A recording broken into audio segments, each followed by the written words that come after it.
it's our duty to also, when we see a need, to not look the other way. And so again, with CARY, I realized, what, if it's really going to be beneficial or impactful, it has to be coming from us. All right. And so we can't wait for others to build, the type of community that we want or to make it sustainable for the future.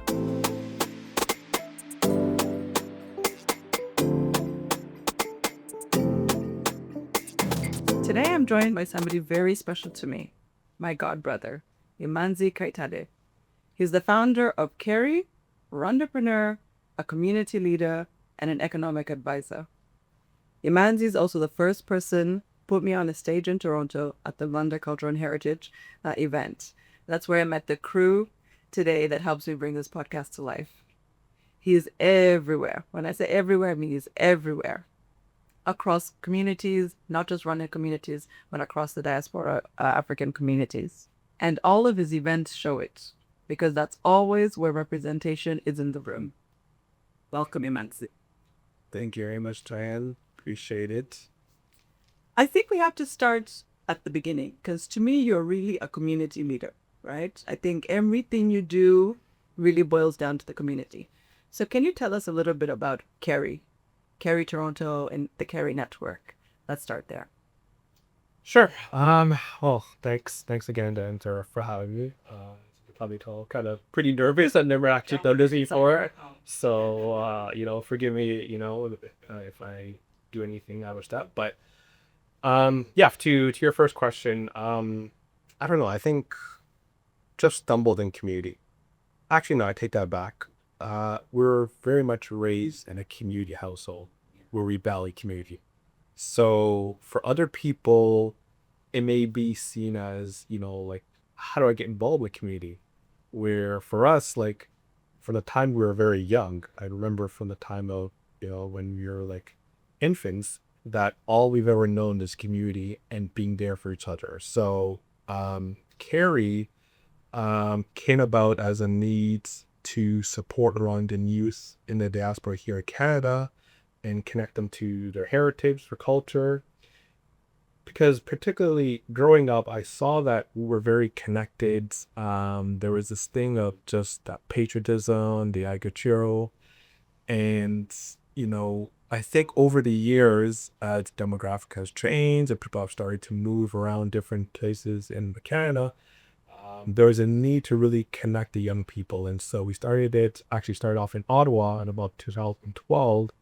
My group of young professionals just wanting to just come together and do something where they're supporting the young people in education, and leadership, and mentorship, and skills building.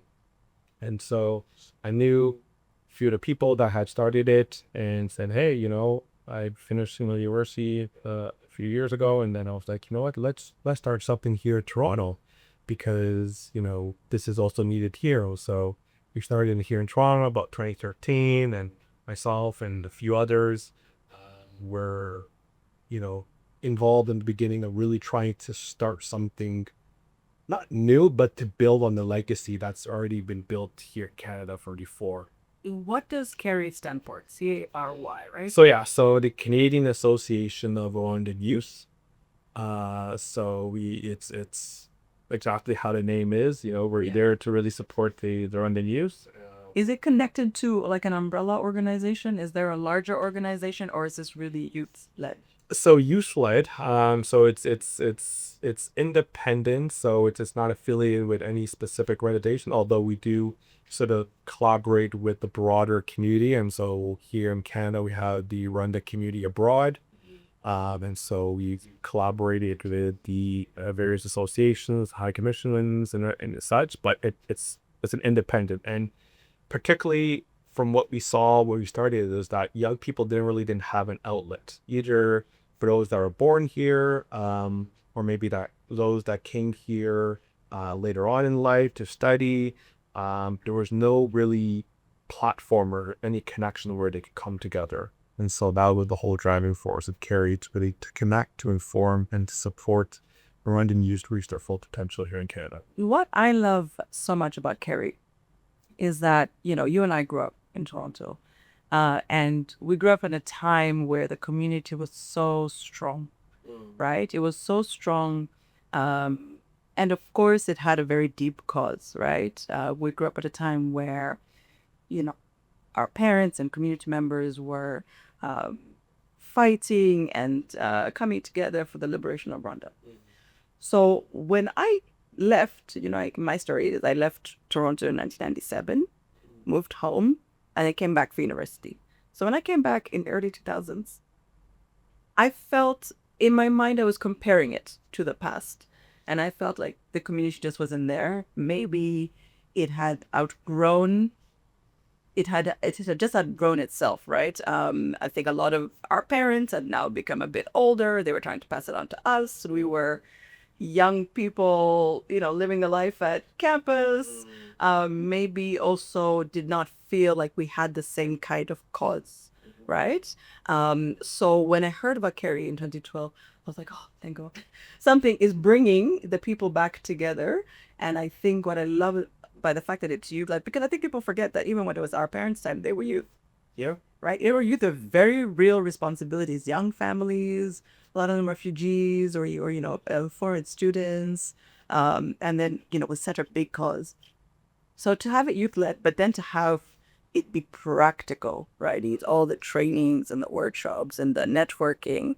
I just really, really, really loved that idea. So when I saw that launch, I was like, of course, Imanzi is a part of that, to have somebody who was there before who can like just bring those Brits to it. I thought was really fantastic. Yeah, and I don't know. I guess seeing the needs and just kind of jumping right in. And again, it comes back to again how we were raised, because when our parents came here, in the mid '80s and really wanting to settle down here, there was no infrastructure foundation that they're able to build off from, right? So it was like they saw the need. There was a need to bring and to mobilize the community together at that time, to about advocacy and about the liberation struggle and everything. And so they just jump right into action. And so fast forward, I think it's our duty to also, when we see a need, to not look the other way. And so again, with CARY, I realized, what, if it's really going to be beneficial or impactful, it has to be coming from us, right? And so we can't wait for others to build, the type of community that we want or to make it sustainable for the future. And some of the programs, I think I was looking at the website, and some of the programs include like newcomers. Is it just for Rwandans or Africa? Yeah, so like at the core is really supporting Rwandan, youth and young people and professionals. But recognizing that, we're still a very small community, here in Canada and Toronto, GTA and such. And so we need to also explore ways where we could collaborate with other African communities, whether that's the Ethiopian community, whether that's the, Burundian community, Ugandan communities, African community, or even the wider African diaspora. And so, and that through those opportunities of collaboration, we're able to just explore opportunities where our people can be exposed to additional resources, right? So newcomer support is something that we'd be looking to do a lot more, because you've seen the need, right, of lots of new people that are coming to. So when they come, what kind of support do you give them? So again, we started off as being a grassroots organization, in those, 2012 up until 2020, right? And then everything kind of, changed in 2020 and then, pivoted to all virtual. And so it wasn't until 2020 where we really started to get like some funding. And so we had to make a conscious effort from transitioning from a grassroots organization to now, becoming a full functioning not-for-profit, official governance and board of directors, all that. And so once we started to do that, we were able to tap into funding that can be able to support some of our programs, such as newcomers, such as doing house lists and skills development, and really build out a team. So definitely have been grateful over the last few years. And so now, those of us that are now maybe have been around from the beginning, now we're at the point where we've built these good systems and these good infrastructure, where now we can really be mentors for the newer generation, the young people now, to take ownership. Because, similarly to how we're seeing in Rwanda, it's really moving towards more of that youth-led sort of leadership. And so it's important for us to make sure we have good succession and that we're training up and identifying new potential leaders to take on and be sustainable. I loved how President Kagame said that speaking. I don't remember what he was speaking at, but he was like, it's intentional. All these young ministers and, young people in power. I really want to take us back. So we grew up here in Toronto as Rwandan children. I don't know if you ever had an identity crisis. Are you Canadian? Are you Rwandan? I don't know. In our household, you were very Rwandan. Yeah. You were very Rwandan. But when did you first go back to Kigali? Or when did you first go to Rwanda? So yeah, we first went back, what I remember in 1997.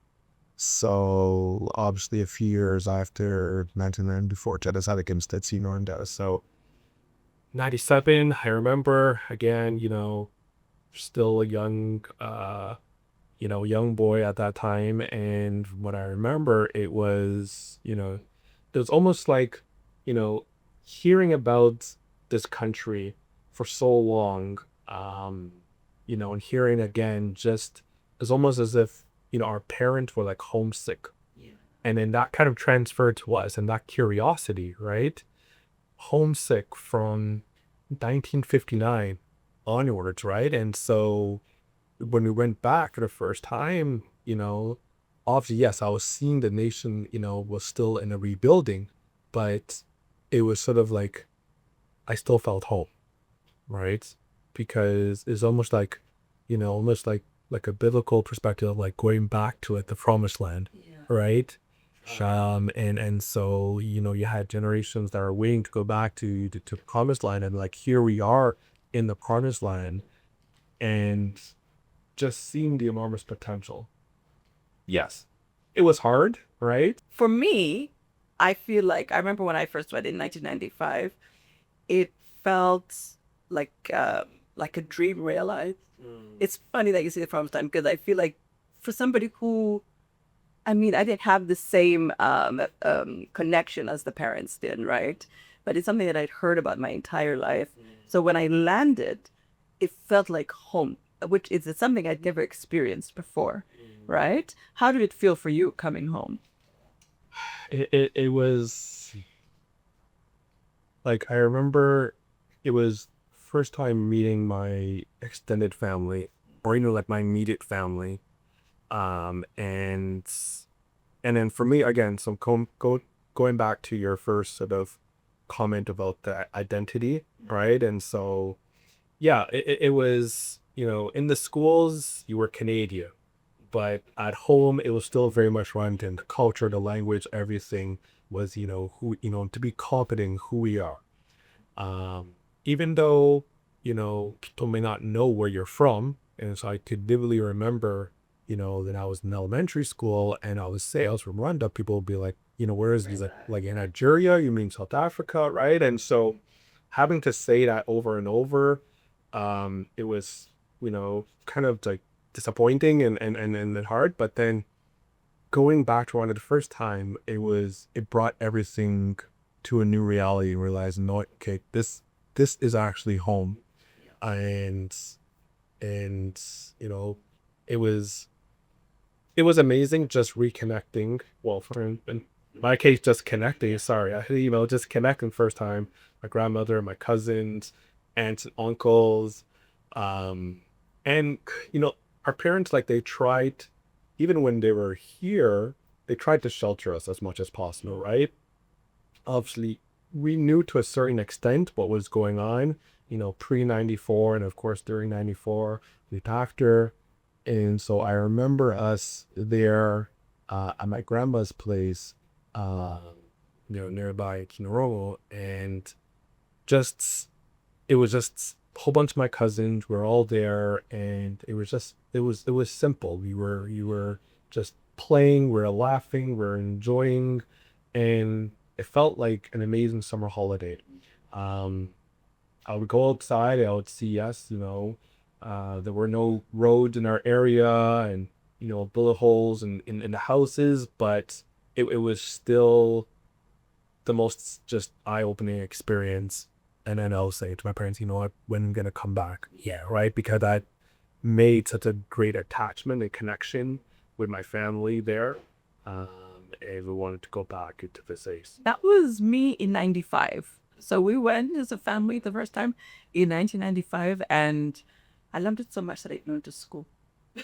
I was on summer holiday, but I was so obsessed with my cousins that I went to school with them. I was like, I'll leave me in this house. Like, we have to go spend the whole day together. And I just remember crying at the end of the summer, at the end of the holiday. Like, just leave me here. You go back, you do your thing. And then they promised that, no, we're going to go back and we're going to pack our bags and we're going to come back. That's when we went back in 1997. And, I've just been obsessed with Rwanda and Kigali ever since. And also, I think, growing up in Toronto as great as that has been, Canada has also been a great second home. But there's nothing like you go to a school and everybody looks like you. It's all black, all the same language, not English, right? People speak multiple languages. Everybody has shared history. You realize your parents' friends are not just friends; they're generational friends. They're family friends from their parents and parents are friends, and you realize really it's one big family. It's like the ultimate cookhouse, always. That's the way it felt. Exactly. That's yeah. It was just recognizing that we have lots of family, and and yeah, it was just amazing just to know that, because now I really appreciate it, that our parents were able to introduce us to our families, where now as forward, having a relationship with them, right? And we had like I know that cousins and know my aunts and uncles. So even though maybe try to make efforts to stay in contact and to see them, but I appreciate those early moments of really get to know them. I have a grandmother who's, right up there age. I just love her so much. But, she's like 96 now. I know you have a grandfather, right? Yeah. Like a, Yeah. oh, Well, yeah, so yeah, like a he hundred. is. I know he 96. Oh, is there like, Now, yeah, yeah. yeah. So But I think the beauty of that is that we knew them young, like relatively young. yeah, They had so much energy. I remember your grandfather, but to me, to meet my grandparents was just like, I didn't think I would do that in my lifetime, you know? yeah, yeah. And then to get to know them and their character, and they're so funny and they have all of this wisdom. I just thought like that's the biggest gift you can give anybody. Like that's what having a country is all about. It's family, it's generations, it's storytelling, it's the connection, you know? Yeah, and the more that I learned more about the history, and so eventually you bring about my grandfather here. So is a kind of Gongar. So he was here in Toronto. It's only recently he went back home.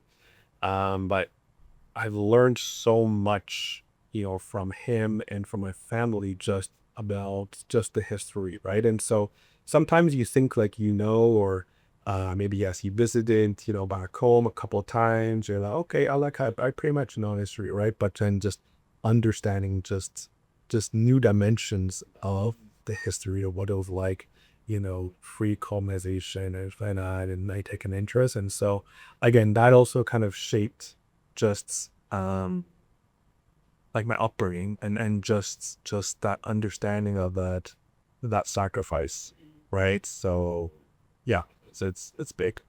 It's so I love talking to them in their 90s. It's just like the way the world has changed. First of all, the way our world has changed since like ChatGPT, which is 2 years ago, So you can imagine my grandmother lives in Kanombe, a suburb in Kigali, and her house is near the airport.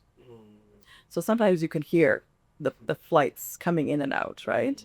And you'll be there evening and she'll be like, okay, Lam, or before that she'll be like, Sabena. And one time I said, Mama, doesn't this annoy you? And she's like, no, Nivisha.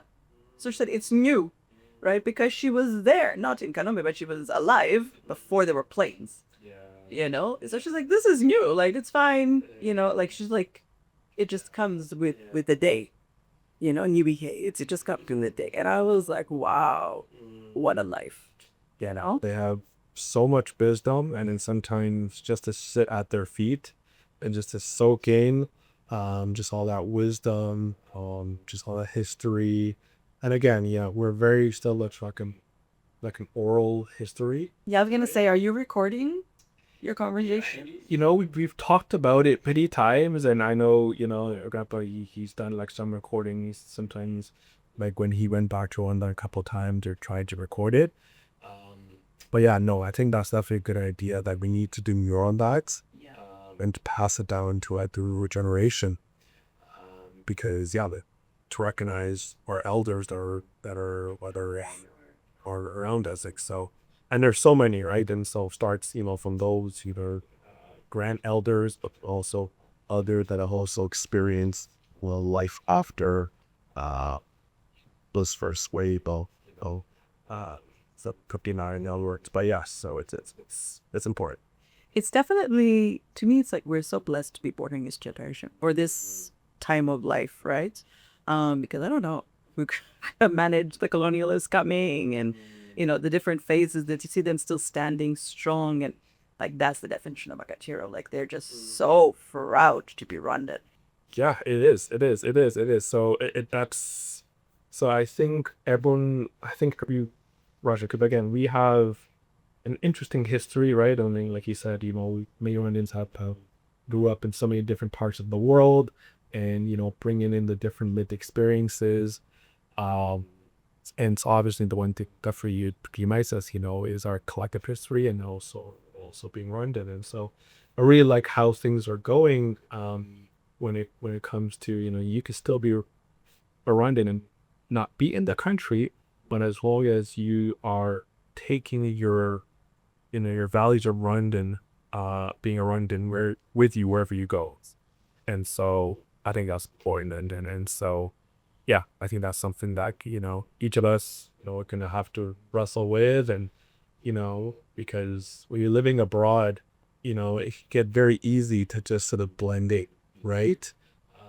Or I want to be seen as being accepted or belong, and so, and which is good, of course, to build those networks, to build those relationships, to get connected, but also not to forget, where you come from, and recognizing also the sacrifice that has been made for us to live in this land and in this time that we're in right now. And so I think that also shapes me in every facet. Do you feel like you've ever had to code switch working in the spaces that you work in? Like, just like you said, that when you go to school, you're Canadian, when you're home, they're on, then do you feel like sometimes you have to like split your mind or your behavior into two? I don't think, I think, I mean, but I've only really seen it in community events, right? I know Imanzi the Rwandan. I don't know really Imanzi the Canadian. But do you feel? Yeah, it's I think maybe I don't know. Sometimes I think sometimes I've tried to maybe not be like this people pleaser, and so uh, and that's something that I really try to make a conscious effort to, and realize, hey, what, you're just going to accept me as to who I am, right? So I think probably earlier on, that preteen, teenager, and a little bit after that, where, you know, really wanted to like fit in and yeah, do like that code switch, to get recognized, to get validated.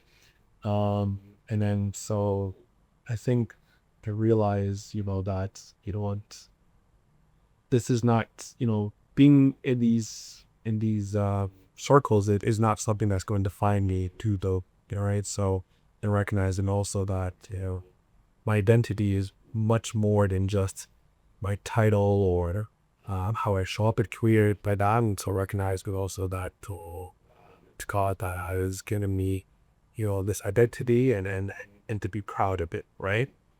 Um, and I'm really just, seeing how the country has really progressed, because I can remember a time when, to say you're Rwandan, it would be hard, right? It would be hard to say that. Either they didn't know who we were, Yeah. or they had one story, Yeah.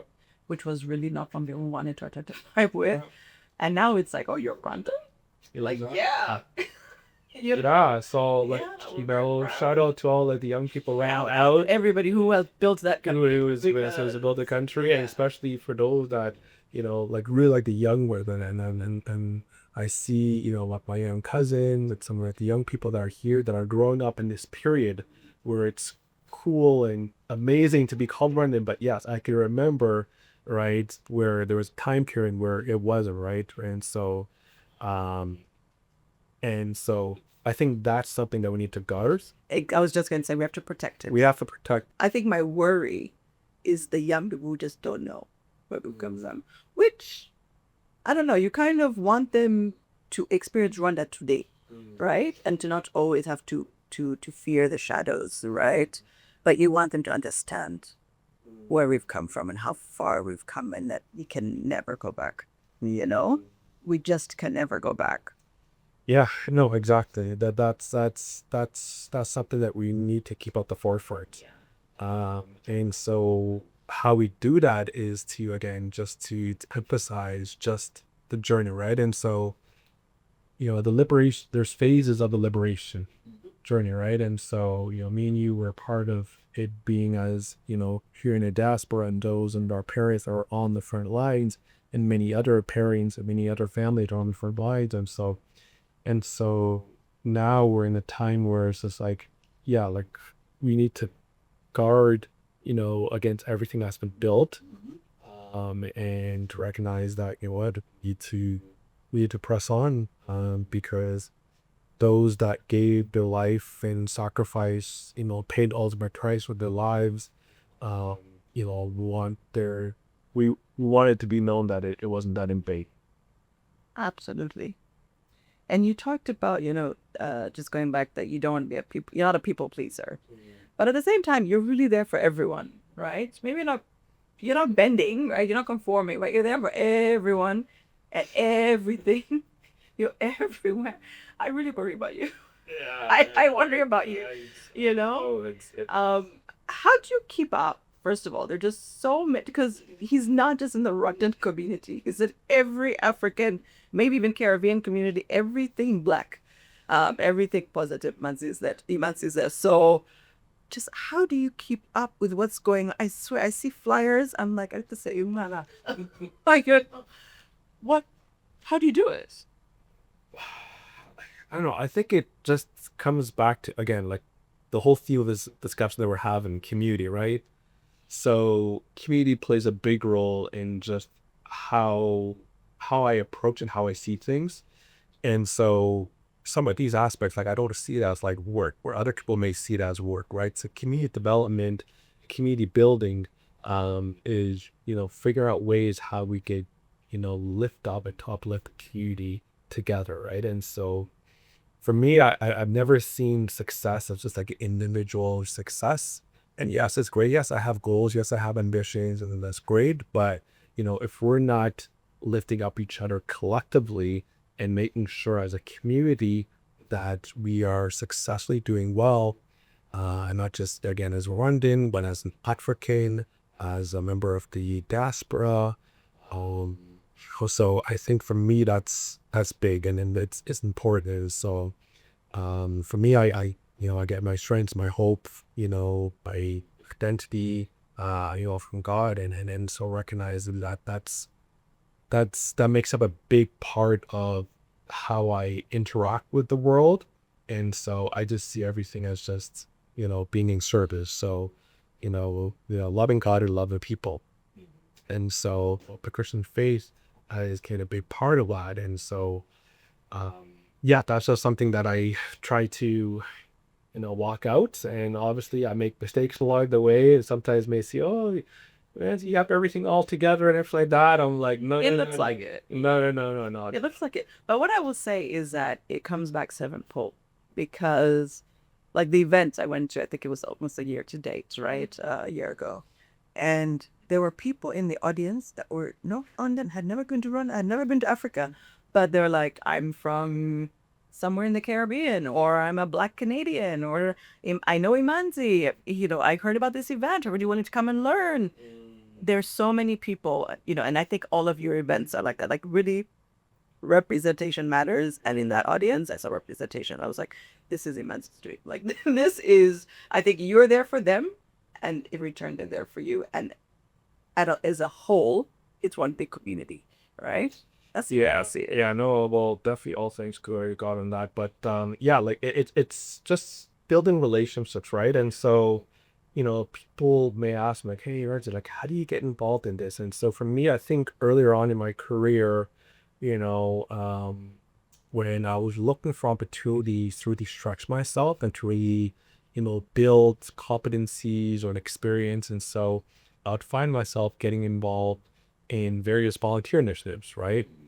And again, coming back to committees, I would align myself with strategic volunteer opportunities, whether that's on a committee that's advancing a particular priority or initiative, whether it's, youth development, whether it's Canada, Africa business, or our fellowship and such. And so for me, I got connected. I wanted to get involved in these committees and just to build relationships, to network, and also just to see what's out there, right? And so you never know where these opportunities may take you. And so maybe kind of what you're seeing now is like, what's something that's been built over like many years, just building relationships.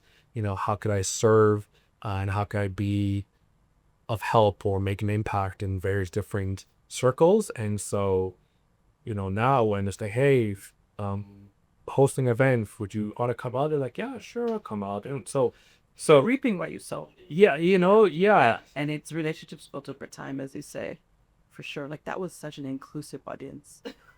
And that was just one, but I know I've seen you in different spaces, and I'm just like, this is only Imanzi could do this. I really do worry about your energy, though. I think we've had this conversation before. So what do you do? Because I feel like as much as you're everywhere, you're kind of an introvert. Do you Yeah. consider yourself a quiet person or an introvert? Yeah, that's the thing. Yeah, most people will think that, hey, like, but Angie, you're so extroverted and everything like that. I don't think It's you're like, naturally extroverted. no, like even to do this right now, like takes a lot out of me. And know that, hey, there's gonna be people watching and viewing all these things.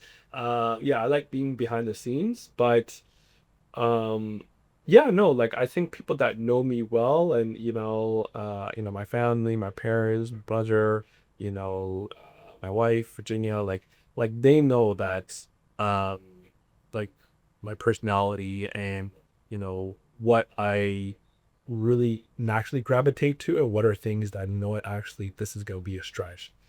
So, but again, if in some things it doesn't really seem as like heavy because I'm enjoying it, right? And so, but yes, I do take your point, and other that I've tried to, in terms of balancing it. And so recognizing how to put good boundaries in place, especially like for young people that are building out their careers, and looking for ways to grow and to, develop your competencies and build the relationships. And so definitely need to be intentional. And when you recognize that, how you could step back and to really just take a pause. But yeah, it'll be it'll vary, right? So depending as to how you're building out Strategy. the strategy, right? You're gonna have to build a strategy, right? Don't go everywhere all the time, Yeah. but know where your interests lie. Yeah. And and I think the point you said earlier around volunteering is important, because I think it's also important to be intentional on your interests. This is what I'm interested in. These are the institutions, organizations I want to support. Let me donate my time, learn more about their cause, about their organization, and then later in life, because these relationships you're talking about that you built over time in like a couple of decades, probably, right? So it's not going to be fast, and you shouldn't go into it hoping that you're going to bang a deal. I don't think that was what you were trying to do, right? No, yeah. No, it was just simply, hey, like I was just, fresh out of school, and I was, I got a job working in government, and I've been in government, since here in government, and, working in a junior role, but I was looking for ways where I could really just develop my career. And then that's when I turned to what I know best. I'm like, okay, well, the only thing that really gets me going is community work. And how can I combine community work with my strategic interests in volunteering and build relationships? And so that's where it all came together. And so fast forward now, even in my current role, working in policy and economic advisory, has really helped me get to this point because I've been able to leverage, the skill sets and experiences I've been able to do outside of work, which I've been able to translate into my 9 to 5. And so now that would be like a good alignment where now I can kind of slow things down, and really have time to work on those passion projects that I'm involved in. And I don't need to sort of do too much. Strategy brings alignment Yep. if done well. Yeah. So earlier you talked about your Christian faith and really servant leadership, and I know that guides you. Really, what are some of the values that people watching this can take? How do the values shape you in your decisions and the way you move in this world? Yeah, so I think it's important to be guided by fundamental values as to what really shapes you. And so for me, again, just looking at just the life of Jesus and recognizing that, well, my life and everything that I built up, is a reflection of just gratitude. And so for me, service is actually one big value. And so that's something that, definitely I even, try to model. And so for me, it's something that I've looked at, and I've, tried to just show up authentically. And recognizing that, what, anything that I want to approach, I want to give God all the glory and all the honor, and recognizing that, I'm here on this earth for a really finite time. All of us, we do not know the day, when it's going to be our time to go. And so for me, it's, living life with that hope, and to recognizing that whatever I do, I want to do it, for the glory of God. And I want it to be pointing not just to me, but, to God I serve, and also the air past, right? Yeah. So exactly, right? So I am just, so people want to praise me, like, no, please don't praise me.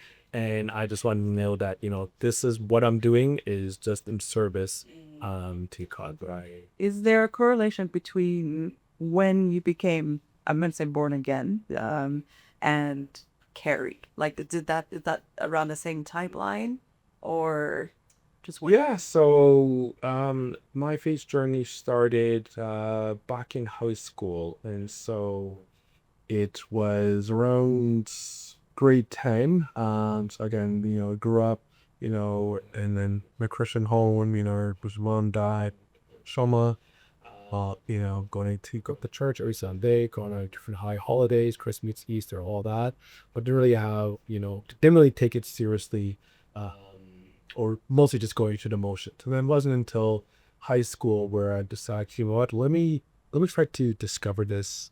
Actually, like, I have to give credit to my mom, because she's the one that, took us to this church. And I started to see other young people that are reading their Bibles, and that's girl, and it was cool. And they're going to Christian concerts and everything like that. And I was like, what's all this about, right? And so, and then when I went off to university in Montreal, and then that's when I was connected to persecuted there and to a church and that, and that's when I started to really just go all in and just really surrender my life to Jesus. And so for me, from that moment onwards, and then after graduation, it was just something that I just said, what, I can't do this on my own. I'm gonna just surrender. And so, yeah, I've taken it with me, and so that's how I've shown up. how I approach, service to the community, service to young people, service to businesses, service to my family.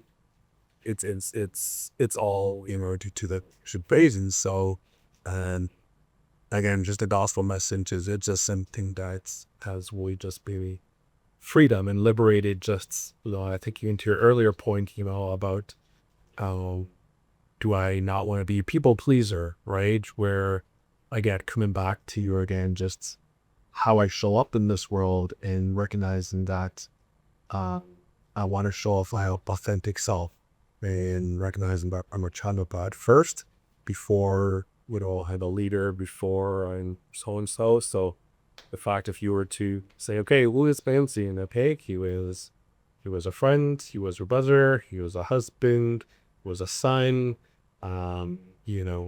yes, a community, and that's it, right? And so the other accolade stuff, that's great, and appreciate all that. But I think at the end of the day, I just want like my life to count, to make an impact. Again, it's based on the history where we came from as a country, specifically then in Rwanda. And so I see this as like, you know what? We don't know how long we're going to be here. So how are we going to make our life count now? So. I love that. That's so beautiful. Is this where you met your wife? Is this how you met in Virginia? Was it through church? So no, we actually met through a mutual friend. There's a stuff right here in Toronto. Yeah, so it was at a party, and it was a friend that was hosting a party, just celebrating a birthday, and this was, if I get the dates right, Get them right. I think But just but yeah, it was right. Yeah, the 2014. I want to protect you. Yes, Okay. it was around that time, right? So yeah, so we met at a good mutual friend, and then from there we started to just talk, and I figured out that, oh wow, we really have a lot in common, interest wise. She's from Uganda, and just actually her aunt, the one who brought her to Canada, also knew my parents, and her aunt was at my parents' wedding back in '84. Right, and so we found out about that after, like, I don't know, a couple of dates, and then Virginia's aunt was like, oh yeah, Kayitare, I know that family name. Yeah. And then she pulled out the album picture, had her place, and say, yeah, no, here's the place, here's Alice, and here's Kayitare, he's outside, right? So yeah, so and I was like, okay, wow, okay, God, this is a basement, Amazing, and this is, again, your grace. I'm like that. Honestly, because I knew you two separately. Having her just in my life has just been a huge blessing, and yeah, you just support each other and say, yes, obviously, our faith is, our Christian faith is something that definitely helped to bring us together. But it takes work, right? And marriage is no joke. It takes work, and so we're all a work in progress. But I really just appreciate just having her in a corner and vice versa, and me in her corner, how much we've been able to just say, we're just gonna go through this life together, and we just, like I said, equally out in that we both want to be a blessing to others, right? You are. She's kind of more behind the scenes, and she'll support behind the scenes, and I'll be more out there.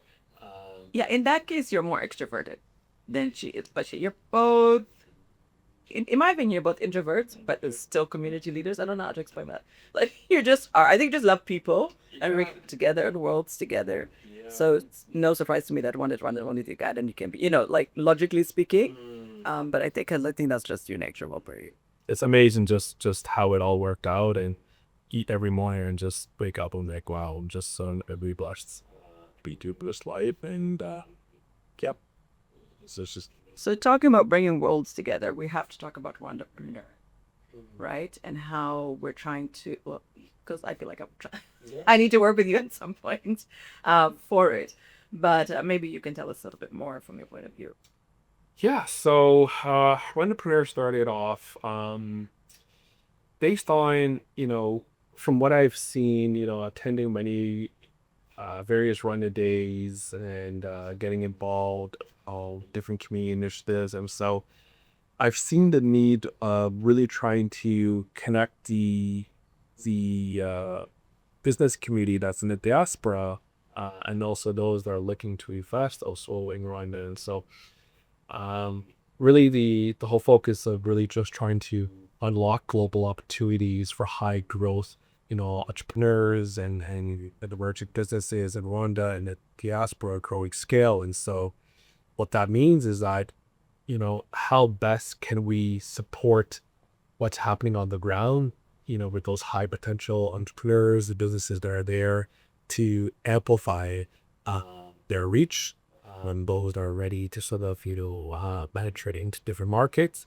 And then also those here in the diaspora, whether you are a Rwandan business owner, or maybe you're a friend of Rwanda, or maybe you're an investor, you're thinking about exploring opportunities in Rwanda, like how best are we to be supporting that? So yeah, started off with just listening to what the needs are on the ground, talking to cousins and networks back home, and people say, you know what, they're looking for networks, they're looking for capital, they're looking for access, and also here in the diaspora, they're looking for personalized support and services, all that. And so how can we coincide? So yeah, it really started off again, Virginia, I really give credit to her because she helped sort of, launch this idea of saying, you know what, why don't you start something that's bringing communities together? So again, coming back to the whole theme of community, and this is something that I've been deeply passionate about, of course, but where I've seen the need that Rwanda again, and just it's transforming very fast, and it's developing on a scale that are really impressive. And so me being in the diaspora, how could I contribute towards that, right? There's always this big push in diaspora to contribute, your skills, your talents, your experience, right? And so for me, Beyond remittances. beyond remittance, right? Because we all send money back home, we all contribute to different initiatives, get involved, knowledge transfer, but how could it be organized in a more, systematic way? So that's what the whole entrepreneur initiative came about. So starting about Bitcoin 2021 during the pandemic. We did some webinars, just really amplifying, I think you're one of our guests that we had on there. And then most recently, we had our first big in-person event this past June, where again, it was bringing together, the various African, communities and those friends of Rwanda to talk about, yes, opportunities in Rwanda, but also talk about, Africa trade and investment. So again, we kind of want to be centered in this ecosystem. And then this is an annual event. Going to be. I think there's interest in having it annually. What's it called? So it's called the Africa Trade and Investment Forum, Diaspora Edition. So we had, a cross section of different leaders, business leaders from the African diaspora, and focus, there's infrastructure to finance, to IT, to data, and again, just coming together to just, highlight the opportunities, pull our resources, and to make those connections, right? And so from that, actually, there's been lots of interest in people coming to me afterwards saying, what, I'm interested in investing, like, how do I go about it, right? Who are, the key players, right? How could I reach RDB and others? And so we were really appreciated the fact that we got RDB to be involved, and they were presenting course with some other virtual presenters, but most of it went in person. So I don't know, I think I've always been sometimes going to different business forums. I've been, one of very few either East Africans or Rwandans in these rooms, whether Canada, US, whatever, whichever. And so I've always said, like, how can we put Rwanda more on the map? But then also, how could we collaborate, right? And again, it's all about building those relationships. So at the core of entrepreneur, again, we really want to make an impact in transforming communities by sort of amplifying and high growth businesses that'll be able to have impacts in the community. So it does have a social impact component to it as well. I remember us having a conversation some time ago, and you said something, and I'm paraphrasing, where, people shouldn't have to, if they come to North America, they don't have to just go to New York. Or they don't have to fly over Toronto. Toronto is also a market. Canada is also a market. There are lots of great businesses here of friends of Rwanda, but also of Rwanda or African descent. The diaspora is large if you go just beyond Rwanda. But even the Rwanda diaspora is not as small as you think it is. I remember hearing a number of there like 30,000 Rwandans alone in Ottawa. And Ottawa's not even probably our biggest market. I think Edmonton and Montreal, etc. So Canada is a big market and Africa is a big market, and we need to do business, right? Yeah. We need to do business. I think that's the point. And I think, as you open it up to other countries on the continent of Africa, you should also speak, RDB is a great start, and other investment organizations in different countries, but the AFCTA, absolutely trade within Africa, trading in Africa and outside Africa. We really need to build those bridges, right? So you've done so much work from grassroots to economic development, from a Canadian point of view to an African point of view. What's next? What do you think is missing to make those bridges a reality? Is it information? Like, do people still not know how and where to invest? Or is it trust? Yeah, you'll be surprised sometimes as just the simple things as the information.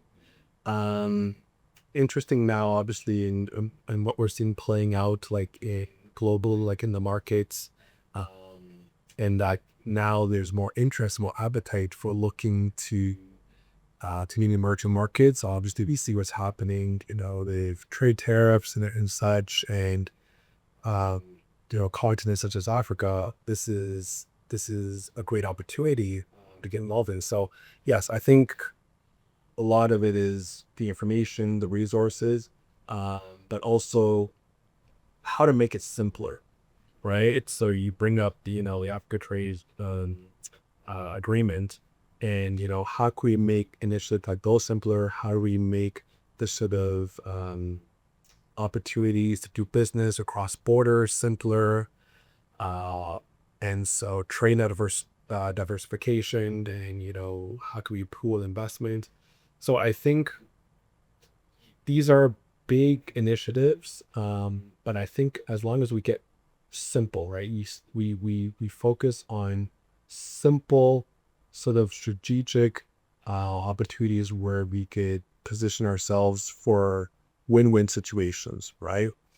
And so this is where I think like the next steps. But yeah, I'm hoping that there's gonna be more opportunities again to collaborate. It's already starting. People are starting to take more of an interest. Sometimes it's also like the timing, but so this is a very good time, I think, for Africa to really take advantage of, because we're gonna have to increase our trade, our intertrade within the continent, but also for different export markets, how can we sort of get our goods and services into your markets, and also to those that are in outside the continent, they're also looking for new markets as well. So I think this could be a good opportunity for people that are on the ground or in a diaspora to play that strategic role. And so with Rwandapreneur, we're trying to just play that strategic role, collaborate with the ecosystem, where's the incubators, the accelerators, the different trade hubs, and see where there's a good fit. But at the same time, we also want to stay true to our values, right? And so want to ensure that, like we're doing business that's both having an impact, but at the same time it's transforming communities. And so, it's not about getting the, that deal done, but we have to recognize, is that deal going to lead, it's going to be leading to a good value for the community, right? And so also who we work with also matters. and people that hold, similar values, redemptive way. And so work depends on that. Have you ever turned away money because it does not fit the integrity that you live up to? So we're still building at this time, but yeah, there have been. money, but like deals or relationships. Yeah. People are just like, your vibe is off. Yeah. So there's been, conversations and, potential deals that have come out, whether for collaboration. We really had to just really assess. So the team and I really just had to assess to see, is this going to be a good fit, in terms of alignment, in terms of fit. And so it takes time to really build these relationships and to really understand, okay, are we coming at it, from the same frame, and from the same perspective, right? So if someone's perspective here, whether you're investor or whether coming from diaspora or such, is just to go in and just come out, right? Just make your deal, come in, go out, right? And there's no sort of knowledge transfer. There's no sort of, building a community or looking at partnerships. Like we're looking for partnerships, right? So strategic partnerships are critical, right? And so I think it's having that at the forefront and be upfront and letting the expectations know, this is how we're looking to do business. And if they're okay with that, great. If they're not, you know what, then we could walk away from our deal because, maybe it wasn't the right fit, and we'll see regardless of the US next. Amen. So when you're not the community leader, what brings Imanzi joy? So it brings me joy. Well, yeah. It's something. I think it's, yeah, just the simple things I got. Just a simple, catching up with family. I sometimes like showing up to people's houses unannounced just to see how their reaction is, whether for family or for friends. I know not everyone's like that, but I like seeing the joy in their face, when Do you like surprising people? yeah, so I guess you could call it surprising people, and just checking in. So that's definitely something, but again, it just keeps me grounded. And so that's definitely something. Getting involved, with church community, and just really just pouring out to, with other people that are looking to that are on that same path. Is definitely something. And then just getting out. My wife and I we like, checking out restaurants that we haven't been to, in the city. Cute. Go on day trips. Go on overnight trips and just check out. Like we try to make it a habit to anytime you're celebrating any type of achievement. Like she just finished off like her PhD, and so every time that she was, completing a milestone in her PhD journey, we would just celebrate like those small wins, right? Nothing elaborate or anything, but just celebrate, right? And so it's again coming back to like tomorrow is really not promised. So we wait to be like, you know what, hey, we'll wait to celebrate, when that time comes, which is, obviously great, to celebrate when time comes, but let's celebrate or let's acknowledge, the journey is not right now, the smalls, right? And so I think that could be applied in every facet, whether that's in your home, family, business, in your 9 to 5, in your work. And so, yeah, just, trying to stay active. I try to, turn off. I'm okay, but turn off, but sometimes, just come out to spaces like this, and Yesterday or the other day, I think you were the tennis game, U.S. Open, and you was it U.S. Open? You posted because this is not going to come out until weeks after the U.S. Open, but okay. you posted something. I was like, he had time to watch tennis. I'm shocked because tennis can be hours if it's good. Yeah. So little things like that, just catch up on stuff. I also watch podcasts, and podcasts where I could learn and I love apply into other areas of my life. Yeah, just like simple stuff. Listen to music. working out, things where are not too. Do you have rituals? Like you work out every day or you take a walk every day or something? Walking, yes. Walking, definitely try to do that, regularly and step away from the computer, and to just go out and just have prayer walks, to just go and just chill out. Working out, definitely try to do as much as I can. Reading, that's definitely something I definitely want to do more of. Been trying to do that. What are your favorite type of works? Like autobiographies or business films? Yeah, autobiographies. I like autobiographies. Of course, yeah, different topics on men business, startups, and all that. Also like online journals.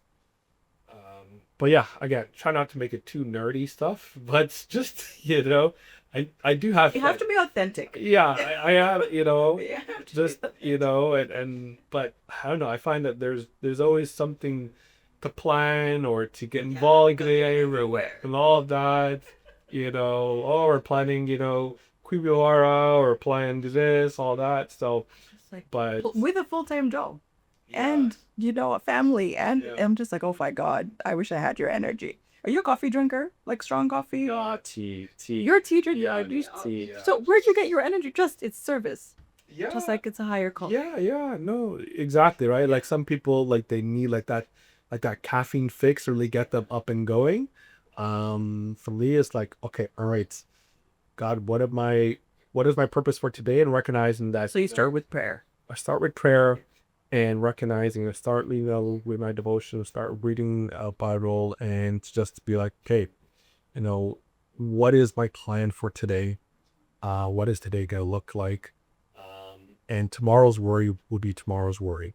The Bible talks about that, just to, worry about today, um, and tomorrow worry about itself. And so for me, it's just like, okay, I am focused on today. Of course, I choose to plan, right? And obviously got to use wisdom too in terms of planning all that. But I guess it's not looking at tomorrow in a worry aspect, right? And so that's definitely something. You don't great because I feel like my mind is always in the future, and it worries a lot. No, This is the first morning I would your first morning. So constant worry. Mrs. Lola, can you relax? Can't get up time for me. Just relax. God is there, Yeah, That's what you're it's saying. hard. It's hard. Yeah. Definitely hard, and so definitely when you are like you like things in control, and again, like I'm saying this, but it's a discipline, right? It's a discipline, to really just not to give in to those worries, those fears, how things are gonna work out. It's definitely a control. It's yeah. But what you're saying is that you give control to God. Like Yeah. you have to let go and let Yes, exactly. Yeah, exactly. So just, say, all right, okay, Jesus, you take the wheel, Yeah. and I'll let you guide and you direct it, And to be fair, He's never steered us wrong. yeah, no, like his grace and, is sufficient. And so I think it's, yeah, we sometimes place a lot of just undue pressure on ourselves. And again, I'm speaking from experience. I sometimes have big expectations for myself. I like things to be done well. And so for some people that may seem as being slow, but I kind of take my time. But again, recognizing the balance of being, okay, I gotta be decisive. At the same time, I need this, to be well thought out. They're perfection. Right.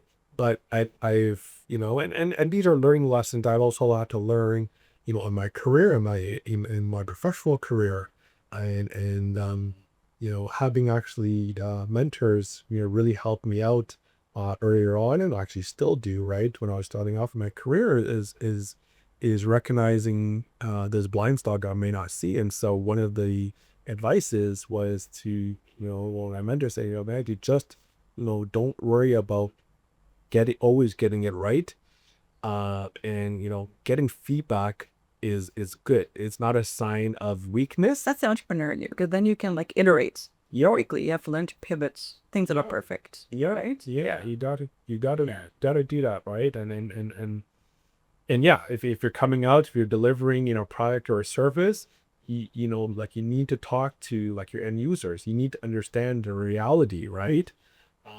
And you know, because if you come out with a product or service that's not a good product market fit, and you've spent all this time, you know, creating your MVP, but you haven't really just, you know, understand the needs of the market, and sometimes that could be taking that feedback, going back to the drawing board and be like, you know what, hey, gotta change this up, you know, let's go in this direction. So for me, how I've looked to apply is just, you know what, it's okay. It's not a sign of weakness. And I think even from like when I was like a young kid, I think I used to be so afraid in the classroom asking for help. Again, whether it could be just a mad thing, whether it could be an African thing, but again, and it's interesting just recognizing just how we are raised, you know, does have effects on us, and then later on in life we kind of see it later on, or someone spots it out in us. But yeah, I just see it as like a sign of weakness, right? But now I look at it and you know what? No, this is I'm just trying to like let me ask for help, and recognizing that I don't know anything, and it's okay not to know everything. Um, in this business aspect, I you know there's something I'm still learning in. Some things I know well. How could I learn and improve? How can I learn from others? Um, you know, how can I learn even in the community, right? I didn't know everything, but I've learned it from others and reporting to them for advice. And you know, And to be humble enough to know that you don't know everything, but you can learn, or you can surround yourself with great advisors, whether they're older or just been in the industry or service that you're interested in for a longer period of time. You just have more experience. I think that comes with humility, right? You need humility to say, I don't know everything, but I need some help. And I think that shows character and strength, right? yeah, Yeah. yeah. So if you were doing all that you do, because you do a lot, what alternative path would you be on, do you think? Yeah, it's a good question. It's a good question. I have an idea. Do you want to answer first, and I'll tell you what I think. Really? Go ahead. I think I don't know. That's good. I think I really want to tap into more of like a creative side. Really? I did not Yeah. see that coming. To do what? I I don't know. Like it's yeah, because I've always looked at people, you know, like they're very multidisciplinary, you know, that could be in, you know, various different settings and able to like adapt, and, you know, I look at creatives and how they're able to do things. But yeah, no, there's a time I thought I was gonna be into like photography. I was really like, you know, deep into actually, you know, first couple times going to Rwanda, I brought, you know, I bought my first DSLR camera, and then I was like, hey, we're gonna go around, you know, taking photos. Have you taken lessons, or it's just a hobby, or? No, it was just a hobby. I was very close to it, and I'm like, okay, you know, maybe this is as close as I could get to like being creative. Maybe that could open up a world of like in media. Um, but This is his first podcast. yeah, this is my first fun. Anything is possible. Yeah, exactly. But anyway, that's I don't know what I thought, but I don't know if you thought something else. I thought you were going to say pastor. Yeah, people have said that. Yeah, I would say pastor. I would say either pastor, the complete opposite, like minister of something, hopefully in Rwanda. Right. Yeah. So I Imanzi for minister. I'm going to start. This podcast is going to come hashtag Imanzi for minister of what? I don't know. We don't want to put anybody out of a job, but you know. No. I'm happy, you know, for those that are in those positions and they're doing great, and you know, a huge shout out to everyone that is just serving our country. Because I know it's a big sacrifice, to serve our country, and in this case, you know, we're going to just planting seeds of transformation. You see, His Excellency President Gami, like he says a lot, right, in terms of just how we are to steward, you know, this period that we're in. And those that are giving up, you know, their lives, you know, in service to the nation, right, and taking ownership. So yeah, again, definitely anyone that's in those positions, if you shout out. always open to collaborate with anyone that's in these spaces. Don't want to sound like a politician, but You're a natural born politician or pastor. So it's either you're serving the country or you're serving God. I think it's one of those. yeah, and And you can take pictures on the weekend. yeah, I take a picture on the weekend. Yeah, I done spiritual gifts, and yeah, that's definitely one area which I recognize that definitely have some spiritual giftings in some of these areas. But and again, whoever decides to open doors, close doors, I'm looking for it. But yeah, I just want to just ensure that I am giving it my all in whatever I'm doing, and also just making an impact. And so, if it touches one person, 100 people, that's great. But for me, like I'm always seeing like the one. It's almost like Jesus that would leave the 99 and go after the one, right? Sometimes I'd have conversations with people in 3D and, they would tell me, hey, something's going on, or if someone's looking for paper, or someone's looking for work and stuff like that. And I don't know, sometimes like when I hear these things, like I get emotionally invested because like, again, like I want to see our people doing well. I want to see our people thriving and not settling, right? And so, this is something that I guess I'll continue to have these types of perspectives, but yeah, I'm always grateful, and again, it just comes out of gratefulness. I appreciate just parents who instilled in me these values. Who again, I cannot take the credit for everything, but just instill these values in me, and I hope to just pay it forward. So this podcast is really about everyday people, everyday builders, living fully, right? That's why we've not just talked about Rwandapreneur or CARY Toronto because that's a big part of your life, but it's one avenue, right? You have many things that make you happy and that help you thrive, right? What does living fully mean to you? And maybe I'll tie it with my last question because I think your answer will be similar. What do you think, for people watching this podcast, what is the one takeaway you want them to remember from this? So living fully and one takeaway from this. Living fuller, okay. Yeah, no, I think just being content in the calling or an assignment that's been entrusted to you, right? Like we all have an assignment as to why we're here on this earth, right? And the sooner that you could understand,